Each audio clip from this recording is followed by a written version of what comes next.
Hello guys, welcome back to G scout garage. நீங்க நம்ம channel என்ன பார்க்க போறோம்னா Himalayan 4ல வந்தோம். கஸ்டமர் கம்ப்ளைண்ட் என்னன்னா ஐலிங் வந்து ஸ்டேபிளா நிக்கல. சரி வாங்க இந்த கம்ப்ளைண்ட்டை நம்ம பார்ப்போம். நம்ம வந்து என்ன பண்ண போறோம்னா ஹெட் தான் டிஸ்மேண்டில் பண்ண போறோம். ஆல்ரெடி இதுல வந்து O2 சென்சார், EOT சென்சார்லாம் இந்த இஷ்யூக்காக வந்து ரீப்ளேஸ் பண்ணோம். அது எல்லாமே ரீப்ளேஸ் பண்ணி வண்டிக்கு கம்ப்ளைண்ட் அரெஸ்ட் ஆகல. ஸோ இப்போ என்ன பண்ண போறோம்னா நம்ம ஹெட்டை ரிமூவ் பண்ணி வால்வ் எதனா லீக் இருக்கான்னு செக் பண்ண போறோம். ஃபர்ஸ்ட் இதுல நம்ம வந்து டாப் டோர் ஓப்பன் பண்ணியாச்சு, ரேக்கரம் டோரை. இப்போ நெக்ஸ்ட் நம்ம என்ன பண்ண போறோம்னா இதுதான் டைமிங், Himalayan டைமிங். இந்த ஸ்டேக் கோடு மேலே இங்கே டீல டாப்ல இருக்கும். அப்படியே பார்த்தீங்கன்னா இந்த சைடு ஒரு 17mm போல்ட் இருக்கும். இந்த 17mm போல்ட்டுக்குள்ள வந்து உங்களுக்கு நான் அது மேக்னெட்லேயே டீனு போட்டிருக்கோம். ஓகேங்களா? இப்போ என்ன பண்ண போறோம்னா ஹெட்டை தான் ரிமூவ் பண்ண போறோம். ஹெட்டை ரிமூவ் பண்றதுக்கு முன்னாடி நம்ம ஆட்டோ செயின் டென்ஷனை கழட்டிடலாம். இப்போ நெக்ஸ்ட் நம்ம டைமிங் செயினை ரிமூவ் பண்றோம். டைமிங் செயினை ரிமூவ் பண்ண உடனே நம்மளுக்கு கேம் ஷாஃப்ட் வந்து தனியாக வெளில வந்துடும். கேம் ஷாஃப்ட்டை வெளில எடுத்துடலாம். கேம் ஷாஃப்ட்ல இதில் பார்த்தீங்கன்னா உங்களுக்கு வந்து 2 கேம் இருக்கும். இதில் ஒன்று வந்து இன்லெட்டு, இது வந்து எக்ஸாஸ்ட்டு.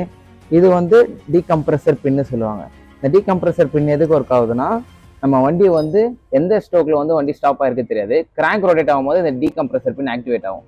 இந்த டீகம்ப்ரஸர் பின் ஆக்டிவேட் ஆகும்போது நம்மளுக்கு கம்ப்ரஸர் கொஞ்சம் லீக் பண்ணி வண்டி ஈஸியாக ஸ்டார்ட் பண்ணி விடுறது தான் இந்த டீகம்ப்ரஸர் பின்னு. அவ்வளோதான், போல்டு எல்லாமே ரிமூவ் பண்ணியாச்சு. மேலே ஒரு 12 சைஸ் போல்டு வந்து ஒரு 4 போல்டு வரும். நெக்ஸ்ட் இங்கே 8 சைஸ் போல்டு, 10 சைஸ் த்ரெட்ல வந்து ஒரு 2 போல்டு இருக்கும். இதில் எல்லாமே ரிமூவ் பண்ணிட்டோம்னா நம்ம எடுக்க ஆரம்பிக்க வேண்டியதான். இப்போ வந்து நம்ம வந்து கம்ப்ரஸர் லீக் செக் பண்ணுறோம். ஆக்சுவலாக கம்ப்ரஸர் லீக் எப்படி செக் பண்ணோம்னா 2 வால்வ் இருக்கும். இன்லெட் ஒன்று, எக்ஸாஸ்ட் ஒன்று. இப்போ நம்ம ஏர் அடித்து கிளியரன்ஸ் செக் பண்ணும்போது ஆட்டோமேட்டிக்காக நம்மளுக்கு பபிள்ஸ் ஹெவியாக வெளில வரும். இந்த வால்வ் இதில் வந்து இன்லெட் வால்வ் வந்து ரொம்ப வீக்காக இருக்குது.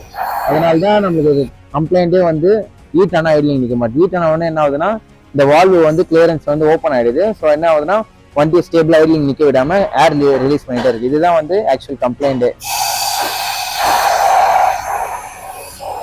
இது போல புது வீடியோவுக்கு நம்ம ஜி ஸ்கவுட் கேரேஜை ஃபாலோ பண்ணுங்க.